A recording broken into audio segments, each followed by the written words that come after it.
സദ്ഗുരുവേ ശരണം. എല്ലാവർക്കും ലൈഫ് ഡിവൈൻ്റെ പുതിയ എപ്പിസോഡിലേക്ക് സ്വാഗതം. ഇപ്പോൾ ശ്രീ ഈയിടയ്ക്ക് വാട്സാപ്പിൽ ഇങ്ങനെ ഒരു വീഡിയോ പ്രചരിക്കുന്നുണ്ട്. കുറച്ച് പേരിങ്ങനെ അയച്ചത് ഞാൻ കണ്ടു.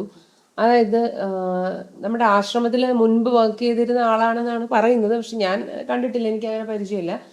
അയാൾ ഇങ്ങനെ ഇരുന്ന ആശ്രമത്തിനെ കുറിച്ച് ഒരുപാട് ആരോപണങ്ങൾ, അത് ഒളി ക്യാമറയിൽ പിടിച്ചിരിക്കുകയാണ് ഇയാൾ സംസാരിക്കുന്നത്.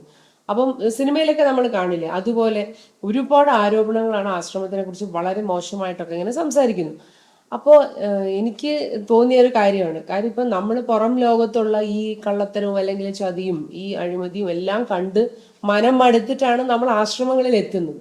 അപ്പോൾ ആധ്യാത്മിക രംഗത്തും ഉള്ള ഓരോ കള്ളങ്ങളും ചതിയും എന്നൊക്കെ പറയുമ്പോൾ ശരിക്കും പറഞ്ഞാൽ നമ്മൾ ആകെ പെർപ്ലെക്സ്ഡ് ആയി പോവും. എന്ത് ചെയ്യണം അല്ലെ? അങ്ങനെ ഒരു ചിന്ത മനുഷ്യരുടെ ഉള്ളിൽ ഉണ്ടാവും. അപ്പൊ പുതിയ ആളുകളൊക്കെ ഇപ്പൊ ആശ്രമത്തെ കുറിച്ച് ഇപ്പൊ കള്ള ആശ്രമം എന്നൊക്കെ പറഞ്ഞ ആൾക്കാർ ഇങ്ങനെ പറയത്തില്ലേ, പൊതുവെ നമ്മൾ കേൾക്കുന്നുണ്ടല്ലോ.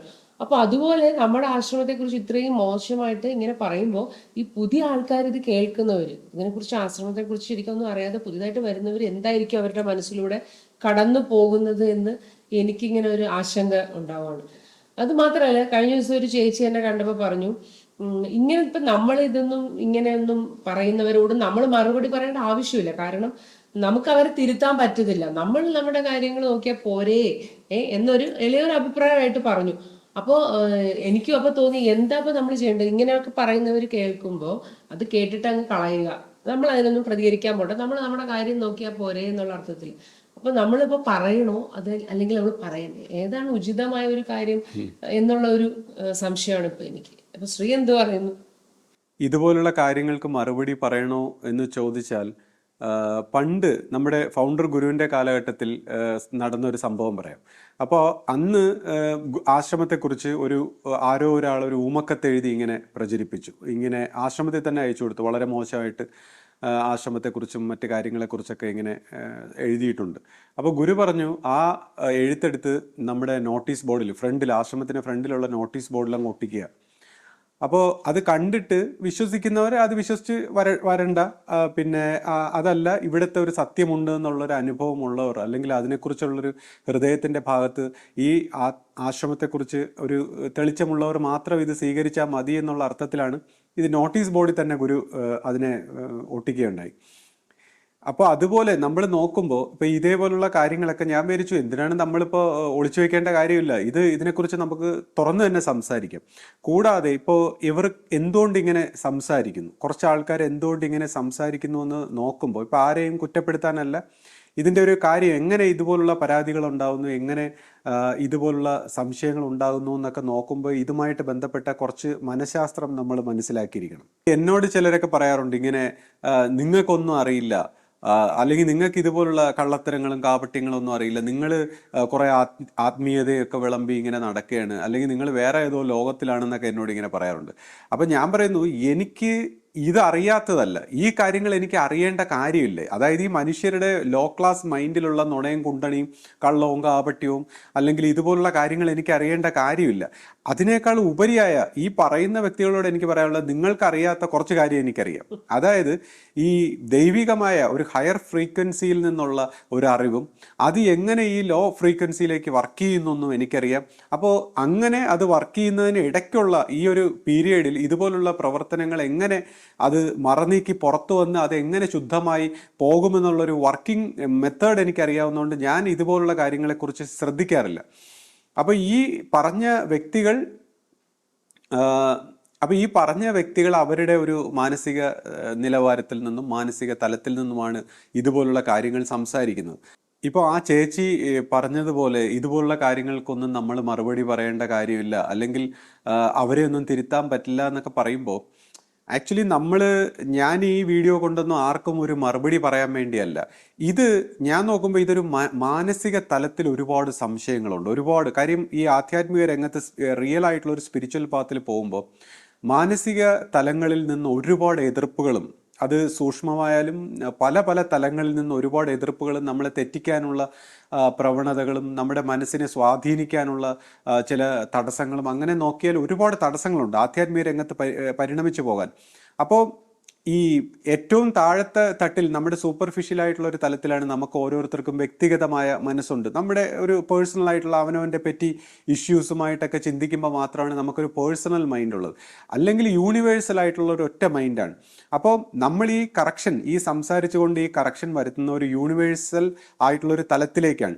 അപ്പോൾ അതിൻ്റെ ഒരു പ്രയോജനം എന്ന് പറയുന്നത് അത് ഏറ്റവും മുകളിലുള്ളവരെ തൊട്ട് ഏറ്റവും താഴെ തട്ടിലുള്ളവർക്ക് ഉൾപ്പെടെ എല്ലാവർക്കും അത് പ്രയോജനമാണ്. ഇതുപോലുള്ള ഒരു കറക്ഷൻ ഒരുപക്ഷെ ഇനി വരും തലമുറകൾക്ക് പോലും അത് ഒരു കറക്ഷൻ്റെ ഭാഗത്ത് അത് പ്രയോജനമാകുകയാണ്. ഇപ്പോൾ ഇത് അതുകൊണ്ട് തന്നെ ഇതൊന്നും അവരെ അല്ലെങ്കിൽ അത്തരക്കാരെ ഉദ്ദേശിച്ചല്ല, ഈ പറയുന്നവരെ ഉദ്ദേശിച്ചല്ല. അവർ തിരുത്തുകയോ തിരുത്തപ്പെടാതിരിക്കുകയോ അതൊക്കെ അവരുടെ കർമ്മഗതി പോലെ. പക്ഷേ ഇതേപോലുള്ള സംശയങ്ങൾ, ഞാനിപ്പോൾ ഇവിടെ വിശദീകരിക്കുന്ന സംശയങ്ങൾ എല്ലാവരുടെ മനസ്സിലും വരാം. ഈവൻ മനസ്സുപയോഗിച്ചാൽ എൻ്റെ മനസ്സിലും വരാം. അപ്പോൾ എന്നെ സംബന്ധിച്ച് മനസ്സുപയോഗിക്കാതെ ഒരു അവബോധത്തിൽ ഹൃദയത്തിൻ്റെ ഒരു സ്നേഹത്തിൻ്റെ ഒരു ദൈവികമായ ഒരു കാഴ്ചപ്പാടിൽ നോ മൈൻഡായിട്ട് എങ്ങനെ പരിണമിക്കാമെന്നുള്ളൊരു തെളിച്ചം വന്നതുകൊണ്ട് ഞാൻ ഈ മനസ്സിനെ വിശ്വസിക്കില്ല. മനസ്സുമായി ബന്ധപ്പെട്ട ലോജിക്കും ബുദ്ധിയൊന്നും ഈ ആധ്യാത്മിക രംഗത്ത് ഞാൻ വിശ്വസിക്കില്ല. അതുകൊണ്ടാണ് ഒരു പക്ഷേ നമ്മൾ ഇതിനെ ഇത്തരത്തിലൊരു ക്ലാരിറ്റി വരുത്താൻ സംസാരിക്കാൻ കഴിയുന്ന, അല്ലെങ്കിൽ മനസ്സുപയോഗിച്ച് ചിന്തിച്ചു കഴിഞ്ഞാൽ നമ്മളെല്ലാവരെയും ഇത് ഒരുപോലെ തന്നെ ബാധിക്കുന്നതാണ്. അപ്പോൾ അത് ഈ പറഞ്ഞ പോലെ ആ പറയുന്ന വ്യക്തികൾക്കല്ല, ഇത് അകത്തുള്ളവർക്കും പുറത്തുള്ളവർക്കും ഇതെല്ലാവർക്കും ഒരുപോലെ ഏറ്റവും വലിയ സന്യാസിക്കും താഴെയിട്ടുള്ളവർക്കും എല്ലാവർക്കും ബാധകമായ കാര്യമാണ്. എല്ലാവരുടെ മനസ്സിലും ഇന്നുണ്ടായിട്ടില്ലെങ്കിൽ നാളെ ഉണ്ടാകാൻ സാധ്യതയുള്ള സംശയങ്ങളാണ്. അപ്പോൾ അതിനെക്കുറിച്ച് ഞാൻ ഇങ്ങനെ പറഞ്ഞു പോകുമ്പോൾ അതെല്ലാം ക്ലിയർ ആകാനുള്ള ഒരു വളരെ സാധ്യതയാണ്. അപ്പോൾ അതിനെക്കുറിച്ചൊക്കെ നമ്മൾ ആരാണ് എന്നൊന്നും ചോദിച്ചു കളയരുത്. കാര്യം ദൈവികമായ ചില പ്രവൃത്തികൾ ചിലപ്പോൾ ഇതുപോലെയാണ്. വളരെ നിസ്സാരമായ വ്യക്തികൾ കൂടി, അല്ലെങ്കിൽ വളരെ ഓർഡിനറി പീപ്പിളിലൂടെയൊക്കെ ചിലപ്പോൾ ഇത് ദൈവികമായ വർക്കൊക്കെ ചിലപ്പോൾ അങ്ങ് പ്രവർത്തിക്കും. പ്രകൃതിയുടെ ഒരു രീതി അങ്ങനെയാണ്. നമ്മൾ വിചാരിക്കുന്ന പോലെ ചിലപ്പോൾ വളരെ ഉന്നതന്മാരിലൂടെ ഒന്നും ആകണമെന്നില്ല. അപ്പോൾ എനിവേ, നമ്മളൊരു നിമിത്തമാകുന്നു. നമ്മളിങ്ങനെ കുറച്ച് കാര്യങ്ങൾ ഇങ്ങനെ സംസാരിക്കുന്നു. അത് ഈ പറയുന്ന പോലെ ഒരു മനസ്സിൻ്റെ തലത്തിലുള്ള ഒരു സംശയ നിവാരണത്തിന് വളരെയധികം ഉപകരിക്കുന്ന ഒരു കാര്യമായിട്ടാണ് എനിക്ക് അനുഭവപ്പെട്ടിട്ടുള്ളത്. എന്നോട് ഒരുപാട് പേര് അത് തുറന്ന് സംസാരിച്ചിട്ടുണ്ട്. കൂടാതെ നമുക്ക് ആധ്യാത്മികമായിട്ട് പരിണമിച്ച് പോകുമ്പോൾ ഇതുപോലുള്ള വർക്കുകളിലൂടെ നമുക്ക് എത്രമാത്രം ശാന്തിയും സമാധാനവും ആത്മീയതയിലുള്ള ഒരു ക്ലാരിറ്റിയും വർദ്ധിച്ചു വരുന്നു എന്ന് നമുക്ക് നമ്മുടെ അനുഭവത്തിൽ നിന്ന് മനസ്സിലാവും. കാര്യം എന്താണെന്ന് വെച്ചാൽ, ഇപ്പോൾ ഒരു പക്ഷേ ഞാൻ ഈ ചെയ്യുന്ന പ്രവൃത്തികൾ ഒരു തെറ്റായ പ്രവൃത്തിയായിരുന്നു, ഞാനൊരു റോങ് ആയിട്ടുള്ള കാര്യങ്ങളാണ് ചെയ്തിരുന്നെങ്കിൽ എൻ്റെ മനസ്സിലെ എൻ്റെ ആധ്യാത്മികതയും എൻ്റെ ജീവിതത്തിൻ്റെ മാനസിക തലത്തിലുള്ള സകല കാര്യങ്ങളും ബ്ലോക്കായി എനിക്ക് തന്നെ അതൊരു തടസ്സമായി മാറിയേനെ. അപ്പോൾ എന്നെ സംബന്ധിച്ച് നമുക്ക് ആധ്യാത്മിക രംഗത്ത് അത് വളരെ ക്ലാരിറ്റി ആയിട്ട് കൂടുതൽ തെളിച്ചമായിട്ട് ശാന്തിയായിട്ട് സമാധാനമായിട്ടാണ് അത് നമ്മളെ നയിക്കുന്നത്. അപ്പോൾ അതേ ശാന്തി സമാധാനവും എല്ലാ മനസ്സുകളിലൂടെയും ഉണ്ടാകണം. അല്ലെങ്കിൽ അതാണ് ഗുരുവിൻ്റെ അല്ലെങ്കിൽ ദൈവികമായ ഒരു വർക്കെന്നുള്ള ഒരു അറിവിൻ്റെ വെളിച്ചത്തിലാണ് നമ്മളിങ്ങനെ സംസാരിക്കുന്നത്. അപ്പോൾ ഈ വ്യക്തി പറഞ്ഞ ആരോപണങ്ങളെക്കുറിച്ച് ചിന്തിക്കുമ്പോൾ, ആ ഒളി ക്യാമറയിലൂടെ സംസാരിച്ച കാര്യങ്ങളെക്കുറിച്ച് ചിന്തിക്കുമ്പോൾ ആ വ്യക്തി ആരാണെന്ന് നമ്മൾ നോക്കണം. അപ്പോൾ ആരെയും കുറ്റപ്പെടുത്താനല്ല, ആരെയും പരിഹസിക്കാനുമല്ല, പക്ഷേ അതിൻ്റെ ഫാക്റ്റിനെ നമ്മൾ ഫാക്റ്റായിട്ട് തന്നെ എടുക്കണം. ഇപ്പോൾ ആ വ്യക്തി തന്നെ പറയുന്നുണ്ട്, അദ്ദേഹം മദ്യപിച്ച് 24 hours മദ്യപിച്ച് നടന്നിരുന്നു, അദ്ദേഹത്തിൻ്റെ ഫാമിലി കൊളാപ്സായി, അദ്ദേഹത്തിന് ഇന്ന നെഗറ്റിവിറ്റി, ഇന്ന പ്രോബ്ലംസ്. അതായത് അദ്ദേഹത്തിൻ്റെ പേഴ്സണൽ ലൈഫ് വളരെ ഒരു താറുമാറായിട്ടുള്ള കുത്തഴിഞ്ഞ വളരെ നെഗറ്റീവായിട്ടുള്ള ഒരു മൈൻഡ് സ്റ്റേറ്റിലുള്ള വ്യക്തിയാണ് അദ്ദേഹം. അപ്പോൾ അങ്ങനെയുള്ള ഇപ്പം നമ്മൾ we see in others what we are എന്നുള്ളതാണ്. അപ്പം നമ്മുടെ ഉള്ളിൽ എന്താണോ, നമ്മുടെ മാനസികാവസ്ഥ എന്താണോ, അതിനനുസരിച്ചാണ് നമ്മൾ ലോകത്തെ നമ്മൾ വിലയിരുത്തുന്നത്. നമ്മുടെ ദൃഷ്ടി അതാണല്ലോ. നമ്മുടെ മനസ്സെന്താണോ അതാണല്ലോ നമ്മുടെ ദൃഷ്ടി. അതുകൊണ്ടാണല്ലോ നമ്മൾ ഈ മനസ്സിനെ പരിവർത്തനപ്പെടുത്തണം. അവനവന് നല്ല ഒരു കാഴ്ച കാണണമെങ്കിൽ, ദൈവികമായ ഒരു ലോകത്തെ കാണണമെങ്കിൽ, ഇതേ ലോകം തന്നെ നരകമായും സ്വർഗമായും അവനവൻ്റെ മനസ്സിൻ്റെ നിലവാരം വെച്ച് നമുക്ക് ബോധ്യപ്പെടുന്നതാണ്. അപ്പം നമ്മുടെ മനസ്സിനെ മാറ്റിയാൽ മാത്രമേ നമുക്ക് നല്ലൊരു കാഴ്ച കിട്ടൂ. അപ്പം ഈ സംസാരിക്കുന്ന വ്യക്തി സ്വയം സമ്മതിച്ച കാര്യമാണ്. അപ്പോൾ അദ്ദേഹത്തിൻ്റെ മനസ്സ് ഇത്രമാത്രം ഒരു നെഗറ്റീവായിട്ടുള്ള ഒരു സ്റ്റേറ്റിലൂടെ കടന്നു പോകുന്നു. അപ്പം നാച്ചുറലി അദ്ദേഹത്തിൻ്റെ കാഴ്ചപ്പാടുകളെല്ലാം നെഗറ്റീവ് ആകാനേ തരമുള്ളൂ എന്നുള്ളതാണ്. അദ്ദേഹം പറയുന്ന എല്ലാ കാര്യങ്ങളും, അദ്ദേഹം ആദ്യം അത് സംസാരിച്ചത് കേട്ടപ്പോൾ തന്നെ എനിക്ക് മനസ്സിലായി അദ്ദേഹത്തിൻ്റെ മനസ്സിൽ നിന്ന് നെഗറ്റീവായിട്ടുള്ള കാര്യങ്ങളെ വരാൻ സാധ്യതയുള്ളൂ. ബിക്കോസ് അദ്ദേഹത്തിൻ്റെ മനസ്സ് പൂർണ്ണമായും ഒരു നെഗറ്റീവായിട്ടുള്ള ഒരു സ്റ്റേറ്റിലാണ്. എല്ലാ കാര്യങ്ങളും നെഗറ്റീവാണ്, പുള്ളിക്ക് എല്ലാം നെഗറ്റീവാണ്. അപ്പോൾ എന്നാൽ കുറേ ആധ്യാത്മികമായിട്ട് കുറേ രീതിയിലൊക്കെ സംസാരിക്കുന്നുമുണ്ട്. അപ്പോൾ ഈ ഇൻ്റർവ്യൂ എടുക്കുന്ന ആൾ തന്നെ പറയുന്നു, നമുക്ക് ഇതുപോലെയൊക്കെ ആധ്യാത്മികമായി സംസാരിക്കാനൊക്കെ കഴിഞ്ഞിരുന്നെങ്കിൽ നമ്മൾ എന്തെല്ലാം ചെയ്യുമായിരുന്നു എന്നുള്ളത്. അപ്പോഴാണ് ഞാനിങ്ങനെ ഓർക്കുന്നത്, ഗുരു ഒരിക്കൽ പറഞ്ഞു, അതായത് ഒരു പിശാച് ബാധ വന്ന ഒരു വ്യക്തിയായിട്ട് വന്നപ്പോൾ, ഈ പിശാച് ബാധ വന്നപ്പോൾ അദ്ദേഹം വളരെ മനോഹരമായിട്ട് സംസാരിക്കുന്നു, വളരെ ആധ്യാത്മികമായ ഉന്നതമായ കാര്യങ്ങൾ, പ്രഡിക്ഷൻസ് ഒക്കെ നടത്തുന്നു. അപ്പോൾ ഗുരു ഇങ്ങനെ ചോദിക്കേണ്ടത്, ഒരു പിശാചിന് പോലും ഇത്ര മനോഹരമായിട്ട് സംസാരിക്കാനും പ്രഡിക്ഷനൊക്കെ പറയാനും കഴിയുന്നുണ്ടല്ലോ, അപ്പോൾ ആധ്യാത്മികമായി ഉയർന്ന ഒരു ജീവനായിരുന്നു ഈ ബാധ പോലെ വന്നതെങ്കിൽ എന്തായിരിക്കുമായിരുന്നു സ്ഥിതി എന്നിങ്ങനെ ഗുരു ചോദിക്കുന്നുണ്ട്. അതായത് വളരെ പൈശാചികവും നെഗറ്റീവുമായിട്ടൊക്കെ നിൽക്കുമ്പോൾ പോലും നമുക്കിങ്ങനെ ആധ്യാത്മികമായി സംസാരിക്കാനും, നമുക്ക് ഇങ്ങനെയൊക്കെ ആയിപ്പോയി, പക്ഷേ മറ്റത് ഇങ്ങനെയാണെന്നൊക്കെ ഉള്ളൊരു സെൻറ്റിമെൻ്റലായിട്ടൊക്കെ സംസാരിക്കാനും പറ്റിക്കാനും അല്ലെങ്കിൽ തെറ്റിദ്ധരിപ്പിക്കാനും ഒക്കെ ഉള്ളൊരു ടെൻഡൻസി മനുഷ്യ മനസ്സിനുണ്ട്. അപ്പോൾ ഞാൻ നോക്കുമ്പോൾ അദ്ദേഹത്തിൻ്റെ ആ ഒരു മനുഷ്യ മനസ്സിൻ്റെ വളരെ സ്വാർത്ഥമായ സങ്കുചിതമായ ചില കാഴ്ചപ്പാടിൽ നിന്നുണ്ടാകുന്ന, അല്ലെങ്കിൽ മറ്റു വ്യക്തികളുടെ ഇപ്പോൾ ഭരണ നേതൃത്വങ്ങളെക്കുറിച്ചോ മറ്റ് അധികാര സ്ഥാപനങ്ങളെക്കുറിച്ചോ ഒക്കെയുള്ള അസൂയകളിൽ നിന്നും അമർഷത്തിൽ നിന്നും അങ്ങനെ അദ്ദേഹത്തിൻ്റെ ജീവിതത്തിൻ്റെ വിഷമങ്ങളിൽ നിന്നും ഒക്കെ ഉണ്ടാകുന്ന ഒരു റിയാക്ഷനാണ് ആ സംസാരം. അപ്പോൾ ഈ ഇത്തരം സംസാരങ്ങളെ കണ്ണുമടച്ച് വിശ്വസിക്കുന്നവരുമുണ്ട്. അതാണ് എന്നെ അതിശയിപ്പിക്കുന്നത്. കാര്യം ഇതുപോലെ ഇപ്പം നമ്മൾ ചിന്തിക്കണം, ഇപ്പോൾ ഒരു ഉയർന്ന ഒരു സന്യാസിയാണ് സംസാരിച്ചതെങ്കിൽ അതിൽ കുറച്ച് കാര്യമുണ്ടെന്ന് പറയാം. ആധ്യാത്മികമായി വളരെ സാത്വികമായി വളരെ ധന്യമായ ഒരു ജീവിതം നയിക്കുന്ന വ്യക്തി, അല്ലെങ്കിൽ ഏതെങ്കിലും ഉയർന്ന സ്ഥാനത്തിരിക്കുന്ന വ്യക്തി, അല്ലെങ്കിൽ സമൂഹത്തിൽ വിജയിച്ച ഒരു വ്യക്തി, അങ്ങനെയൊക്കെ ഉള്ള ഒരു തലത്തിൽ നിന്ന് നമ്മൾ സംസാരിക്കുകയാണെങ്കിൽ അതിന് കുറച്ച് കാര്യമുണ്ടെന്ന് പറയാം. പക്ഷേ ഇത് ഇത്തരത്തിൽ വളരെ നെഗറ്റീവായിട്ടുള്ള ഒരു ലൈഫ് സ്റ്റൈലിൽ വളരെ നെഗറ്റീവായിട്ടുള്ള ഒരു സ്റ്റേജിലൂടെ കടന്നു പോകുന്ന വ്യക്തിത്വങ്ങളുടെ അഭിപ്രായങ്ങളെക്കുറിച്ച് നമ്മൾ ഏത് രീതിയിൽ നമ്മൾ എടുക്കണം? അപ്പോൾ അതിനെ നമ്മൾ അർഹിക്കുന്ന അവജ്ഞയോടെ തള്ളിക്കളയുക എന്നുള്ളതല്ലാതെ അതിന് വേറെ ഒരു പ്രതിവിധിയില്ല, അതിനൊരു പരിഹാരമില്ല. ആ പറഞ്ഞ ആരോപണങ്ങളെക്കുറിച്ച് ആക്ച്വലി നമ്മൾ അതിനെയൊന്നും ഒരു രീതിയിൽ അഡ്രസ്സ് ചെയ്യാൻ പോലും കൊള്ളൂല്ലാത്ത, അല്ലെങ്കിൽ അതിനെക്കുറിച്ചൊന്നും ചിന്തിക്കുക പോലും ചെയ്യാൻ പാടില്ലാത്ത കാര്യമാണ്. പക്ഷേ ഇതിനെയും ഞാൻ എടുത്തു വെച്ച് സംസാരിച്ചത് എന്താണെന്ന് വെച്ചാൽ, ഇതിലൂടെ കുറച്ച് കാര്യങ്ങൾ നമുക്ക് കൺവേ ചെയ്യാൻ പറ്റും. ഈ ഒരു പ്രവണതയിലൂടെ കുറച്ച് കാര്യങ്ങൾ നമ്മൾ കൺവേ ചെയ്യാൻ പറ്റും. കൂടാതെ ഇപ്പോൾ ഞാൻ പറഞ്ഞില്ലേ, എൻ്റെ നാട്ടിലൊക്കെ ചെല്ലുമ്പോൾ ഞാൻ പല സ്ഥലത്തു നിന്നും പല വ്യക്തികളും ഇതുപോലെയൊക്കെയുള്ള കാര്യങ്ങൾ കണ്ടിട്ടിങ്ങനെ എന്നോടൊക്കെ ചോദിക്കാറുണ്ട്. അപ്പോൾ അവർക്കും കൂടെ ഉള്ളൊരു മറുപടിയാണ്, നമ്മൾ ഇതുപോലുള്ള നെഗറ്റീവായിട്ടുള്ള ഒരുപാട് കാര്യങ്ങൾ ചിന്തിക്കുകയും പറയുകയും ആലോചിക്കുകയും അതിങ്ങനെ പ്രവർത്തിക്കുകയൊക്കെ ചെയ്യുന്നതിനോടൊപ്പം അതെല്ലാം നമ്മുടെ വൈബ്രേഷനായിട്ട് മാറിയിട്ട് നമ്മളത് സ്വാംശീകരിക്കുകയാണ്. ഈവൻ തെറ്റ് ചെയ്യുന്ന ആൾക്കാരെ കുറിച്ച് പറയുമ്പോൾ പോലും അതെല്ലാം നമ്മൾ സ്വാംശീകരിച്ചെടുത്ത് നമ്മുടെ ജീവിതത്തിലെ ഒരു തിരക്കഥ പോലെ എഴുതി ചേർക്കുകയാണ്. അപ്പോൾ അതുകൊണ്ടാണ് നമ്മൾ പറയുന്നത് സത്സംഗം, നല്ല നല്ല കാര്യങ്ങൾ കേൾക്കൂ. ഇപ്പോൾ യൂട്യൂബൊക്കെ എടുത്തു വെച്ച് ഇതുപോലുള്ള വീഡിയോകൾ കാണാതെ നല്ല നല്ല വീഡിയോകൾ, നല്ല നല്ല ഒരുപാട് പ്രഭാഷണങ്ങളുണ്ട്, ഒരുപാട് പോസിറ്റീവായിട്ട് ലൈഫിനെയൊക്കെ എംപവർ ചെയ്യുന്ന ഒരുപാട് നല്ല നല്ല കാര്യങ്ങൾ നമുക്ക് കാണാനുണ്ട്. അപ്പോൾ അത് കാണുകയും ചിന്തിക്കുകയും പറയുകയും ഒക്കെ ചെയ്യുന്നതിലൂടെ നമുക്ക് എല്ലാ രീതിയിലുള്ള ശാന്തി സമാധാനവും നമ്മുടെ മനസ്സിലുണ്ടാക്കി അത് നമുക്ക് ലോകത്തിലേക്ക് പ്രക്ഷേപണം, നമ്മളെല്ലാം ഒരു ആൻറ്റിന പോലെ നമ്മുടെ വൈബ്രേഷൻസ് ഇങ്ങനെ പ്രക്ഷേപണം ചെയ്തുകൊണ്ടിരിക്കുകയാണ്. അപ്പോൾ അതുപോലെ നമ്മൾ നല്ല നല്ല കാര്യങ്ങൾ ചിന്തിക്കാനും ആലോചിക്കാനും പ്രവർത്തിക്കാനും ഒക്കെ തുടങ്ങുന്നതിലൂടെയാണ് നമ്മുടെ ലോകവും ജീവിതവും ഒക്കെ നല്ല രീതിയിൽ പരിണമിച്ച് വരുന്നത്. അതുകൊണ്ട് ഇതുപോലുള്ള വീഡിയോകളൊക്കെ എടുക്കുന്ന വ്യക്തികളോട് എനിക്ക് പറയാനുള്ളത്, ഇതുപോലുള്ള നെഗറ്റീവായിട്ടുള്ള വീഡിയോകൾ എടുത്ത് നശിച്ച് സ്വയം അവനവൻ്റെ ജീവിതവും മറ്റുള്ളവരുടെ ജീവിതവും നശിപ്പിച്ച് നെഗറ്റീവായിട്ടുള്ള കർമ്മഗതികൾ ഏറ്റുപിടിക്കാതെ നല്ല നല്ല കാര്യങ്ങൾ ചെയ്ത്, ഇപ്പോൾ ആശയപ്രചരണമാണെങ്കിൽ നല്ല നല്ല കാര്യങ്ങൾ ചെയ്ത് ഗുരുവിൻ്റെ നല്ല മഹിമയുള്ള കാര്യങ്ങളൊക്കെ സംസാരിക്കുകയും പ്രചരിപ്പിക്കുകയാണ് വേണ്ടത്. പിന്നെ ഇപ്പോൾ ഇതിനകത്ത് ഒരു ഡോക്ടറുടെ ഒരു ആത്മഹത്യയായിട്ടൊക്കെ ബന്ധപ്പെട്ട ചില കാര്യങ്ങളൊക്കെ പറയുന്നുണ്ട്. അപ്പോൾ അതിനെക്കുറിച്ച് എൻ്റെ ഒരു പേഴ്സണലായിട്ടുള്ള ഒരു അനുഭവം കൂടെ ഷെയർ ചെയ്യാൻ ആഗ്രഹിക്കുന്നു. ഇപ്പോൾ ഞാൻ ആശ്രമത്തിൽ നോക്കുമ്പോൾ, ഇപ്പോൾ ആശ്രമത്തിൻ്റെ ആദ്യ കാലഘട്ടത്തിൽ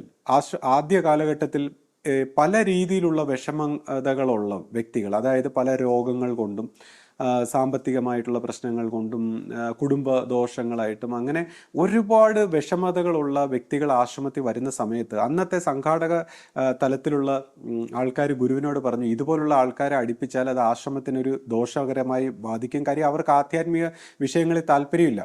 അപ്പോൾ ആധ്യാത്മിക വിഷയങ്ങളിൽ താല്പര്യമുള്ള വ്യക്തികളെ കൊണ്ട് മാത്രമേ ആശ്രമത്തിന് ആധ്യാത്മികമായ ഒരു പ്രചരണം നടത്താൻ പറ്റൂ. അപ്പോൾ ഇതുപോലുള്ള വ്യക്തികളെ അടുപ്പിക്കരുതെന്ന് പറഞ്ഞപ്പോൾ ഗുരുവിൻ്റെ ഒരു കാരുണ്യം കൊണ്ട് ഇതുപോലുള്ള എല്ലാ വ്യക്തികളെയും ഗുരു അടുപ്പിച്ചിരുന്നു. കാര്യം ഇതുപോലുള്ള ഈ സത്യത്തിൻ്റെ ഒരു പ്രകാശത്തിൻ്റെ ഒരു സമീപത്ത് വന്ന് ജീവിച്ചുകൊണ്ട് അവരുടെ ജീവൻ എന്തെങ്കിലും പരിവർത്തനം വരുന്നെങ്കിൽ വരട്ടെ എന്നുള്ള അർത്ഥത്തിൽ ഗുരു എല്ലാ തരത്തിലുള്ള വിഷമതകൾ അനുഭവിക്കുന്ന വ്യക്തികളെയും ആശ്രമത്തിൽ സ്വീകരിച്ചിരുന്നു. അപ്പോൾ അന്ന് പിന്നെ ഒരു ഒരു യുവതി കിണറ്റി ചാടിയ ഒരു സംഭവം ഞാൻ വീഡിയോ ഷെയർ ചെയ്തിട്ടുണ്ട് ഇതിനു മുമ്പ്. അപ്പോൾ ആ വ്യക്തിക്ക് ഒരു മാനസിക രോഗവുമായിട്ടാണ് അവരുടെ വീട്ടുകാർ ഇവിടെ കൊണ്ട് നിർത്തുന്നത്. അപ്പോൾ അതിനൊരു പരിവർത്തനം വരികയും എന്നാൽ വീട്ടുകാർ അവരെ തിരിച്ചെടുക്കാതായപ്പോൾ അതിൻ്റെ വിഷമത്തിൽ അവർ കയറി കിണറ്റി ചാടിക്കളഞ്ഞു. അപ്പോൾ അന്ന് ആശ്രമത്തിന് ഒരുപാട് വിഷമം ഉണ്ടാക്കി, ഗുരുവിനൊക്കെ ഒരുപാട് ചീത്തപ്പേരുണ്ടാക്കിയ ഒരു സംഭവമാണത് നാട്ടിൽ. പക്ഷേ പിന്നീട് പോലീസ് ഒക്കെ അന്വേഷിച്ച് അതിൻ്റെ സത്യാവസ്ഥ തെളിയുകയും അതിനകത്ത് ആശ്രമമായിട്ട് ഒരു ബന്ധമില്ല, അത് വളരെ അവരുടെ ഒരു പേഴ്സണൽ ഒരു വ്യക്തിയുടെ ഒരു വിഷയമാണ്, മാനസിക വിഷമമാണ് എന്ന് തെളിയുകയും ചെയ്തതാണ്. അതുപോലെ ഒരുപാട് മാനസിക വൈഷമ്യങ്ങളുള്ള ആൾക്കാർ ആശ്രമങ്ങളിൽ വരാറുണ്ട്. അഭയമായിട്ട് അവരുടെ ആ മാനസിക വൈഷമ്യത്തിൽ നിന്ന് ഒരു ശാന്തി തേടി വരുന്നതാണ്. അപ്പോൾ ഈ പർട്ടിക്കുലർ ഡോക്ടറിൻ്റെ കേസ് പറയുമ്പോൾ എനിക്ക് പേഴ്സണലായിട്ടൊരു അനുഭവമുണ്ട്. ഞാനിങ്ങനെ എൻ്റെ പരിചയത്തിലുള്ളൊരു ചേട്ടനെ ഈ ഹോസ്പിറ്റലിൽ ഇങ്ങനെ കൊണ്ടുപോയി. അപ്പോൾ അദ്ദേഹം ഈ സ്കാൻ റിപ്പോർട്ടും മറ്റു കാര്യങ്ങളൊക്കെ എടുത്തു വെച്ചിട്ട് അയ്യോ എനിക്ക് തല പെരുക്കുന്നു, ഇതെന്താ ഈ കുട്ടി ഇതെങ്ങനെ സഹിച്ചു, പിന്നെ ഇതെന്നെക്കൊണ്ട് എനിക്ക് ആലോചിക്കാൻ തന്നെ എനിക്ക് ഭയമാകുന്നു എന്നൊക്കെ പറഞ്ഞ് ഇങ്ങനെ ഒരു എക്സെൻട്രിക് ആയിട്ട് ഇങ്ങനെ അദ്ദേഹം വളരെ വിഷമിക്കുന്ന കണ്ടപ്പം ഞാനിങ്ങനെ ഈ ഡോക്ടറെ കുറച്ച് നേരം ഇങ്ങനെ നോക്കി, അദ്ദേഹത്തിൻ്റെ ചില പെരുമാറ്റങ്ങളും മറ്റു കാര്യങ്ങളും. അപ്പോൾ തന്നെ എനിക്ക് മനസ്സിലായ ഒരു അസ്വാഭാവികമായിട്ട് അദ്ദേഹം വളരെ ടെൻഷനും അദ്ദേഹത്തിന് മാനസികമായിട്ട് അത്ര സ്റ്റെബിലിറ്റി ഉണ്ടോ എന്നുള്ളൊരു സംശയം എനിക്ക് അന്നിങ്ങനെ തോന്നുകയുണ്ടായി. പിൽക്കാലത്ത് ഞാനിങ്ങനെ അറിഞ്ഞു അദ്ദേഹം ശിഷ്യപൂജിതയുടെ ഈ ഒരു ഡോക്ടറായിട്ട് പിന്നെ ഗുരു ദർശന മന്ദിരത്തിലേക്ക് അപ്പോയിൻ്റ് ചെയ്തു.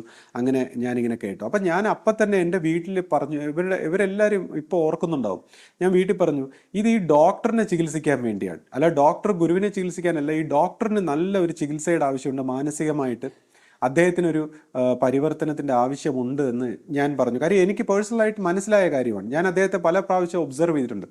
അപ്പോൾ ഈ മാനസിക വിഷമങ്ങൾ അല്ലെങ്കിൽ സൈക്കാട്രിക് പ്രോബ്ലം എന്താണെന്ന് മനസ്സിലാക്കാത്ത വ്യക്തികൾ ഇങ്ങനെ പല കാര്യങ്ങളും ഇങ്ങനെ ആരോപിക്കും. പക്ഷേ ഈ സൈക്കാട്രിക് പ്രോബ്ലം ഒരുപക്ഷെ കുടുംബ പ്രശ്നങ്ങളിലായാലും അല്ലെങ്കിൽ ജീവിതത്തിലെ പല പല കാര്യങ്ങളിൽ നിന്ന് മനുഷ്യന് ഈ സൈക്കാട്രിക് പ്രോബ്ലം വരുമ്പോൾ അവരെന്തും ചെയ്യാൻ മടിക്കില്ല, അവർ ഒരുപക്ഷെ സൂയിസൈഡ് ചെയ്യും, പല രീതിയിലുള്ള തരത്തിലേക്ക് ആൾക്കാർ പരിണമിക്കാറുണ്ട്. അപ്പോൾ ഇതിനെല്ലാം ആശ്രമത്തിനെ പഴിചാരുന്ന ഒരു സ്വഭാവമാണ്. ഇതേപോലുള്ള ആൾക്കാർ ഇപ്പോൾ ഗുരു നോക്കുമ്പോൾ ഇതുപോലെ അവിടെ കൊണ്ട് നിർത്തി ഈ ഒരു പ്രാർത്ഥനാ സ്വഭാവത്തിൽ ജീവിക്കുമ്പോൾ പരിവർത്തനപ്പെടുന്നെങ്കിൽ പരിവർത്തനപ്പെട്ട് രക്ഷപ്പെടട്ടെ എന്ന് കരുതിയാണ് ഗുരു ഇവരെല്ലാവരെയും അടുപ്പിച്ച് നിർത്തുന്നത്. അതിനെല്ലാം ആശ്രമത്തിന് ഒരുപാട് ചീത്തപ്പേര് കിട്ടിയിട്ടുണ്ട്. ഇപ്പം ഞാൻ നോക്കുമ്പോൾ എൻ്റെ തന്നെ പേഴ്സണൽ ഇപ്പം നമ്മുടെ സഹോദരി ഭർത്താവ്, അദ്ദേഹം വളരെ നല്ല ഒരു വ്യക്തിയാണ്, അദ്ദേഹത്തെ എനിക്ക് വളരെ ബഹുമാനമാണ്, അദ്ദേഹത്തിൻ്റെ കർമ്മവും രീതികളൊക്കെ വളരെ ഇഷ്ടമാണ്. എന്നാൽ അദ്ദേഹത്തിന് കുറച്ച് ഒരു നെഗറ്റീവ് സൈഡുണ്ട്. എല്ലാ വ്യക്തികൾക്കും നമുക്ക് എല്ലാവർക്കും ഉള്ളതുപോലെ തന്നെ അദ്ദേഹത്തിന് കുറച്ച് നെഗറ്റീവ് സൈഡുണ്ട്. ഒത്തിരി ഒരു അഹങ്കാര സ്വഭാവം, ആരും പറഞ്ഞാൽ ഒന്നും കേൾക്കില്ല, അങ്ങനെ ഒരു ധാർഷ്ട്യവും അങ്ങനെയൊക്കെ ഉള്ളൊരു നെഗറ്റീവ് സൈഡും ഉണ്ട്. അപ്പോൾ അദ്ദേഹത്തിനെ ഗുരു ഒരിക്കലും വീട്ടിൽ പോലും വിടില്ല, മിക്കവാറും വീട്ടിൽ പോലും അഥവാ വിട്ടാൽ പോലും 2 ദിവസം ഇങ്ങനെയൊക്കെ വളരെ നിർബന്ധിച്ച് പറഞ്ഞുകൊണ്ടാണ് വിടുന്നത്. അപ്പോൾ ഞാൻ മനസ്സിലാക്കിയത് അദ്ദേഹത്തിന് വളരെ നേരത്തെ തന്നെ അദ്ദേഹത്തിൻ്റെ ഒരു ആയുസ് കുറഞ്ഞ ഒരു സ്വഭാവത്തിലാണ്. അദ്ദേഹത്തിന് ഒരു പക്ഷേ എന്തെങ്കിലും അപകടം വരാനൊരു സാധ്യതയുണ്ടെന്ന് എനിക്ക് ആദ്യമേ തന്നെ അദ്ദേഹത്തിനോട് ഇങ്ങനെ പെരുമാറുന്ന കണ്ടപ്പോൾ എനിക്ക് മനസ്സിലായി. പിൽക്കാലത്ത് അദ്ദേഹത്തിന് സഹോദരിയുമായിട്ടൊരു വിവാഹം സംഭവിക്കുകയും അതിനുശേഷം അദ്ദേഹം ഡ്യൂട്ടി ചെയ്യുന്നതിനിടയിലും രാത്രി നൈറ്റ് ഡ്യൂട്ടി ഒക്കെ നിൽക്കുന്നതായിട്ട് ഞാൻ കാണുകയുണ്ട്. അപ്പോൾ എനിക്ക് അന്നേ മനസ്സിലായി അദ്ദേഹത്തിന് എന്തോ വലിയൊരു ദോഷമുണ്ട്. ഗുരു വളരെ അദ്ദേഹത്തെ കെയർ ചെയ്താണ് നിർത്തുന്നത്. ഓരോ സമയത്തും അതെനിക്ക് മനസ്സിലായ കാര്യമാണ്. എന്നാൽ ഒരു മരണത്തിന് ഈ അസുഖം വരുന്നതിന് ഒരു 6 മാസം മുമ്പ് ഇങ്ങനെ ഗുരു അദ്ദേഹത്തെ ഒരു സ്ഥലത്ത് വിളിച്ചപ്പോൾ ഇങ്ങനെ പറഞ്ഞു, നീ ഗുരുവുമായിട്ട് വളരെ അടുത്ത് ബന്ധമുള്ള ഒരു കുടുംബത്തിൽ ചെന്ന് കയറിയവനാണ്, അവിടെ നീ സൂക്ഷിച്ച് നിന്നോളണം എന്നിങ്ങനെ ഒരു താക്കീത് പോലെ പറയുന്ന ഞാൻ കണ്ടായിരുന്നു. അപ്പോൾ അദ്ദേഹം അതെന്താണെന്നൊക്കെ ഇങ്ങനെ ഒന്ന് സംസാരിച്ചു. പക്ഷേ അദ്ദേഹത്തിൻ്റെ ഭാഗത്തു നിന്ന് ചില മിസ്റ്റേക്കുകൾ സംഭവിച്ചു എന്നുള്ളതാണ്. അപ്പോൾ അതൊന്നും നമ്മൾ അതിലേക്കൊന്നും കടക്കണ്ട. എനിവേ പെട്ടെന്ന് തന്നെ അദ്ദേഹത്തിന് ഒരു അസുഖങ്ങൾ വന്നു, ഇങ്ങനെ വളരെ സീരിയസ് ആയിട്ടുള്ളൊരു അസുഖം വന്നു. അതിനുശേഷം ആ ചികിത്സാ കാലഘട്ടത്തിലുണ്ടായ കാര്യങ്ങളും അതെല്ലാം വളരെ ഒരു അനുഭവവശമാണ്. അതൊക്കെ ഞാൻ മറ്റൊരു അവസരത്തിൽ സംസാരിക്കാം. അപ്പോൾ എനിവേ ആ ഒരു പരിവർത്തനം സംഭവിക്കാതെ അദ്ദേഹത്തിൻ്റെ ഒരു മരണത്തിലേക്കാണ് അത് കലാശിക്കേണ്ടത്. അപ്പോൾ നാച്ചുറലി അപ്പോൾ സഹോദരിയുടെ ഭാഗത്തിൻ്റെ അതിൻ്റെ ഒരു ദോഷവശമുണ്ട്, അവരുടെ ജാതക സ്വഭാവത്തിൽ അങ്ങനെ ദോഷമുണ്ട്. ഇദ്ദേഹത്തിന് ആയുസിൻ്റെ ഭാഗത്തൊരു ദോഷം. അപ്പം ഇതെല്ലാം ഇതിനെ പരിവർത്തനപ്പെടുത്താനുള്ള അവസരം ഗുരു കൊടുത്തു എന്നുള്ളതാണ്. പക്ഷെ അത് മുതലാക്കി എടുക്കാൻ കഴിഞ്ഞില്ല. അത് നമ്മുടെ പ്രവൃത്തി പോലെ ഇരിക്കും. നമ്മളിപ്പോൾ ഗുരു തരുന്ന ചില വാക്കുകൾ, ഇപ്പോൾ കർമ്മത്തെ ഒന്ന് തിരുത്താൻ ചെറിയ കാഷ്വൽ ആയിട്ടുള്ള ചില വാക്കുകളിലൂടെ ഗുരുവിൻ്റെ ആ വാക്ക് ശ്രദ്ധിച്ച് നമ്മൾ എടുത്തില്ലെങ്കിൽ നമുക്കിതുപോലെ എന്താണ് ആ ഒരു പരിവർത്തനത്തിലേക്ക് കടക്കാൻ പറ്റില്ല എന്നുള്ളതാണ്. ഇപ്പോൾ ഞാൻ ആശ്രമത്തിൽ അങ്ങനെ ഒരുപാട് പേരെ കണ്ടിട്ടുണ്ട്. അതായത് ഗുരു വളരെ സീരിയസ് ആയിട്ട് അവരെ ഇങ്ങനെ നിയന്ത്രിച്ചുകൊണ്ട് അവരെ ഇങ്ങനെ നിലനിർത്തുന്നതും, അവരുടെ ഇപ്പോൾ ഒരു ജാതക സ്വഭാവത്തിൽ നോക്കുമ്പോൾ അവരുടെ ആയുസിൻ്റെ ഒരു വശം, അല്ലെങ്കിൽ ചിലർ ഹോസ്പിറ്റലിൽ ചെന്ന് പരിശോധിക്കുമ്പോൾ നിങ്ങൾ ഇത്രയും കാലം എങ്ങനെ ജീവിച്ചു, ഇതൊരു അത്ഭുതമായിരിക്കുന്നല്ലോ എന്നൊക്കെ പറഞ്ഞ ഒരു റിപ്പോർട്ടുകളും അങ്ങനെ ഞാൻ അനേകം പേരെ ആശ്രമത്തിൽ കണ്ടിട്ടുണ്ടെന്നുള്ളതാണ്. അത് ഗുരുവിൻ്റെ ഒരു കാരുണ്യമാണ്. ഗുരു അവരെ ഇങ്ങനെ പ്രൊട്ടക്റ്റ് ചെയ്ത് നിർത്തിയേക്കാണ് ഈ പരമ്പരയിൽ. ഈ അടുത്ത കാലത്ത് ഒരു കുട്ടി ഇവിടെ വന്ന് നമ്മുടെ വീട്ടിൽ സംസാരിച്ചപ്പോൾ അവരെ ഇങ്ങനെ ഗുരു പ്രൊട്ടക്റ്റ് ചെയ്ത് നിർത്തുന്നതിനെ കുറിച്ച് സംസാരിക്കുകയുണ്ടായി. അപ്പോൾ ഞാൻ നോക്കുമ്പോൾ ഇതേപോലെ നമ്മളെപ്പോലെ ഒരുപാട് ദോഷങ്ങളും കുടുംബദോഷങ്ങളും പ്രശ്നങ്ങളും ഒക്കെ ഉള്ളവരെ ഗുരു അടുപ്പിച്ചതിൻ്റെ ഫലമായി ഗുരുവിന് ചീത്തപ്പേരുണ്ടാകാനുള്ള ഒരുപാട് സിറ്റുവേഷൻസ് നമ്മൾ കാരണം ഉണ്ടായിട്ടുണ്ട്. എന്നാൽ ഇപ്പോൾ ആധ്യാത്മികമായി വളരെ പാരമ്പര്യമുള്ള, വളരെ അറിവുള്ള, എല്ലാം തികഞ്ഞ വ്യക്തികൾക്കാണ് ഈ ഗുരുമാർഗങ്ങളും ആധ്യാത്മിക വിഷയങ്ങളൊക്കെ പറഞ്ഞിട്ടുള്ളത്. അവരെ പോലുള്ള വ്യക്തികൾ വന്നിരുന്നെങ്കിൽ ഇപ്പോൾ ഈ ഒരു ബുദ്ധ പരമ്പര പോലെ ഗുരുവിനെ സംബന്ധിച്ച് ഇതൊരു വലിയ എളുപ്പമുള്ളൊരു വഴിയായി മാറിയതിനെ. ഗുരുവിൻ്റെ ഒരു കാരുണ്യം നമ്മളെയാണ് സെലക്ട് ചെയ്തത്. അപ്പോൾ നമ്മളെ പോലുള്ളവരെ കൊണ്ട് ഇത് പ്രവർത്തിക്കുമ്പോൾ ഉള്ള ഒരു പ്രശ്നമാണിത്.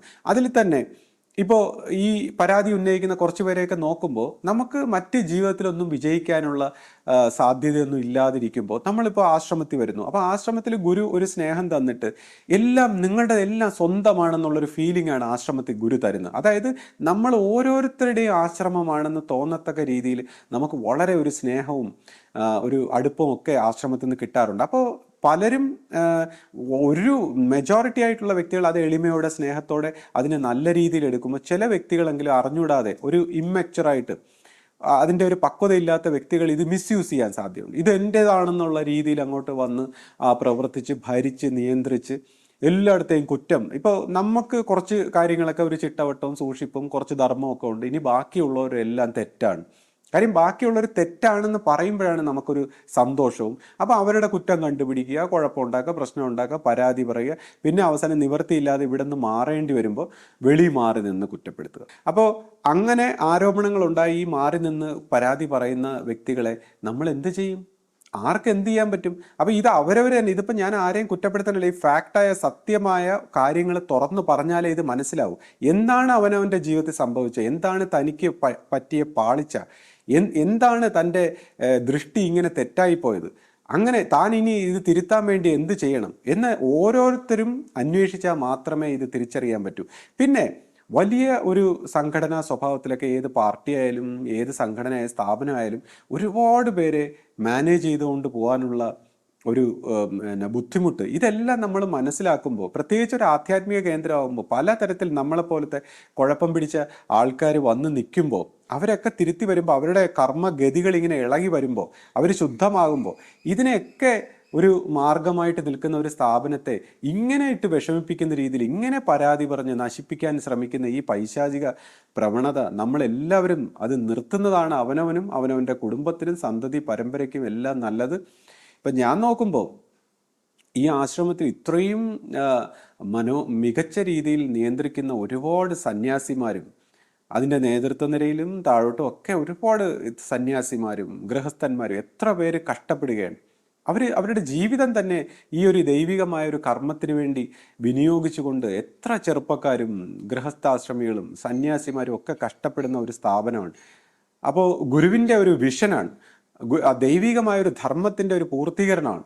അപ്പോൾ ഇത്രയും കാര്യങ്ങൾ ഇങ്ങനെ മംഗളമായിട്ട് നടക്കുന്ന ഈ സ്ഥാപനത്തെ ഈ രീതിയിൽ അധപ്പതിപ്പിക്കാൻ അല്ലെങ്കിൽ കുറ്റം പറയാൻ, ഇങ്ങനെ നശിപ്പിക്കാൻ ശ്രമിക്കുന്ന ഈ പൈശാചിക പ്രവണതയെ നമുക്ക് സത്യം പറഞ്ഞാൽ ഇതെന്താണ് ഇവരുടെ കുഴപ്പമെന്ന് എനിക്കറിയാൻ വയ്യ. ഈ രീതിയിലൊക്കെ അധപ്പതിപ്പിക്കാൻ ശ്രമിക്കുന്നു. ഇപ്പോൾ ഞാൻ നോക്കുമ്പോൾ എന്നെ പോലത്തെ കുറച്ച് അഹങ്കാരികളും കുഴപ്പക്കാരുമാണ് ഇതിൻ്റെ ഇടയിൽ അവിടെ ഇവിടെയൊക്കെ ഉള്ളത് കുഴപ്പമായിട്ട്. അല്ലെങ്കിൽ നോക്കുമ്പോൾ ഇത്രയും നല്ല സന്യാസിമാരും ഇത്രയും മികച്ച വ്യക്തികളും എല്ലാം നിറഞ്ഞിട്ടുള്ള ഈ സ്ഥാപനം, ഇവിടെയൊക്കെ നമുക്ക് വന്ന് ഇതിനോടൊപ്പം സഹകരിക്കാൻ കഴിഞ്ഞത് നമ്മുടെ ഏത് ജന്മത്തിലെ ഭാഗ്യവും നമുക്ക് ചിന്തിക്കേണ്ടിയിരിക്കുന്നത്. ഞാനിപ്പോൾ എൻ്റെ സുഹൃത്തിനോടൊക്കെ സംസാരിച്ചപ്പോൾ ഞാൻ പറഞ്ഞു, ഇത്രയും കോടിക്കണക്കിനായിട്ടുള്ള ജനങ്ങളുടെ ഇടയിൽ നമുക്ക് ഇങ്ങനെയുള്ളൊരു ഗുരുമഹിമയുമായിട്ട് ചേരാനും ഇതുപോലുള്ള ജനങ്ങളുമായിട്ടും ഇത്രയും കർമ്മകുശലരും ഇത്രയും നന്മയുള്ള മനുഷ്യരുമായിട്ടും സന്യാസിമാരുമായിട്ടൊക്കെ ഇടപെടാൻ കഴിഞ്ഞത് നമ്മുടെ ഒരു ഭാഗ്യം അല്ലേ എന്ന് ഞാനിങ്ങനെ കഴിഞ്ഞ ദിവസം നമ്മുടെ ഒരു സുഹൃത്തിനോട് ഇങ്ങനെ സംസാരിക്കുകയുണ്ടായി. അപ്പോൾ ഈ ഒരു നന്മയെ നമ്മൾ തിരിച്ചറിയാതെ നമ്മൾ ഇതുപോലുള്ള കുറച്ച് സൈക്കോളജിക്കൽ പ്രോബ്ലങ്ങളും നമ്മുടെ അധികാര മോഹങ്ങളും നമ്മുടെ മറ്റ് കാര്യങ്ങളും ഒക്കെ മാറ്റിവെച്ചിട്ട് നമ്മൾ ആ സ്നേഹത്തിൻ്റെ, ആ ശാന്തിയുടെ, സത്യത്തിൻ്റെ വെളിച്ചത്തിൽ ശ്രദ്ധിക്കുകയാണെങ്കിൽ പിന്നെ കുറ്റങ്ങളും കുറവുകളും പ്രശ്നങ്ങളും ഒക്കെ ഉണ്ട് മനുഷ്യരുടെ. ഇപ്പോൾ അധികാര സ്വഭാവത്തിലൊക്കെ വരുന്ന വ്യക്തികൾക്ക് അവർക്ക് അറിഞ്ഞുകൂടാതെ ചിലപ്പോൾ ഒരു അധികാര ഭാവത്തിൽ വരുമ്പോൾ അറിയാതെ കുറച്ച് മനുഷ്യരാരും ബുദ്ധനോ അല്ലെങ്കിൽ എല്ലാം പൂർണ്ണതയും തേടിയ വ്യക്തികളൊന്നും അല്ല. അപ്പോൾ അവരുടെ ഒരു സ്വഭാവത്തിലോ പെരുമാറ്റത്തിലോ അല്ലെങ്കിൽ എന്തെങ്കിലുമൊക്കെ കുറവുകൾ സംഭവിച്ചാൽ അത് പതുക്കെ പതുക്കെ ഈ സന്നിധിയിലാണ് നിൽക്കുന്നത്. ഈ സന്നിധിയിൽ നിന്നുകൊണ്ട് അതെല്ലാം തിരുത്തപ്പെടേണ്ടി വരും. ഗുരു തന്നെ പറഞ്ഞിട്ടുണ്ട്, ഇവിടെ നിന്ന് നിങ്ങൾ എന്ത് തെറ്റ് ചെയ്താലും അത് ഡബിൾ ഫോഴ്സിൽ നിങ്ങൾക്ക് വരികയും നിങ്ങൾക്ക് സ്വയം തിരുത്തപ്പെടേണ്ട ഒരു സാഹചര്യം ഉണ്ടാവുകയും ചെയ്യുന്നതാണ്. അത് ഓരോ വ്യക്തികൾക്കും അനുഭവമാണ്. അപ്പോൾ അങ്ങനെ ഇപ്പോൾ അധികാര സ്വഭാവത്തിലോ എവിടെയെങ്കിലും ഏതെങ്കിലും സ്വഭാവത്തിൽ പ്രവർത്തിക്കുന്ന വ്യക്തികൾക്ക് എന്തെങ്കിലും കുറവുകളോ കുറ്റങ്ങളോ ഉണ്ടെങ്കിൽ അത് തിരുത്തി പറഞ്ഞു കൊടുക്കേണ്ട സീനിയർ ആയിട്ടുള്ള വ്യക്തികൾ പോലും അവരെ ചവിട്ടി തള്ളിയിടാനും അവരെ കുഴിയിലാക്കാനും കുറ്റപ്പെടുത്താനും ഒക്കെ പരിശ്രമിച്ചതിൻ്റെ ഫലമായിട്ടാണ് എന്തെങ്കിലുമൊക്കെ മിസ്റ്റേക്കുകൾ സംഭവിച്ചു. അപ്പോൾ നമ്മൾ ഈ സീനിയർ ആയിട്ടുള്ള വ്യക്തികൾ ആ അധികാരത്തിലൊക്കെ ഉള്ളവർക്ക് വേണ്ടി പ്രാർത്ഥിക്കാനും, ഈ പണ്ട് ഗുരു തന്നെ പറഞ്ഞിട്ടുണ്ട് ഒരു സന്യാസിയുടെ കുടുംബം ഏത് രീതിയിൽ പ്രാർത്ഥിക്കണം. അപ്പോൾ അധികാര രംഗത്തുള്ളവരുടെ ഇപ്പോൾ ഇതേപോലുള്ള സ്ഥാപനങ്ങളിൽ പ്രവർത്തിക്കുമ്പോൾ നമ്മൾ ഓരോരുത്തരും ഈ തലപ്പത്തുള്ളവരുടെ അവരുടെ പ്രവൃത്തികൾക്കും അവരിലൂടെയുള്ള നന്മകൾക്കും വേണ്ടി നമ്മൾ ഓരോരുത്തരും ഏത് രീതിയിൽ എപ്രകാരം പ്രാർത്ഥിക്കണമെന്നുള്ളതാണ്.